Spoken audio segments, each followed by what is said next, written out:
Cube অ্যাপ্লিকেশনে চলে এসো, ঠিক আছে।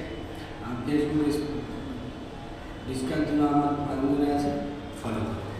তোমরা চলে যাবো শুরুতেই ফেসবুকে যাওয়ার পরে চলে যাবো আমরা ড্যাশবোর্ডে চলে যাবো। ড্যাশবোর্ডে যাওয়ার সঙ্গে সঙ্গে একটা এরকম ইন্টারফেস আছে, সেটা তোমরা অটোকাট ইন্টারফেসটা ক্লিক করার পরে দেখবে একটা মনিটাইজেশনটা দেখবে তোমার এই সবুজ দাগগুলো দেখাচ্ছে কিনা। তাহলে তুমি মনিটাইজেশনে আসার পরে দেখবে তোমার প্রোফাইল স্ট্যাটাস বা তোমার যদি পেজ হয় তো পেজ স্ট্যাটাস লেখা থাকবে, সেখানে ক্লিক করবে। ক্লিক করার সঙ্গে সঙ্গে দেখতে পাবো এরকম একটা ইন্টারফেস।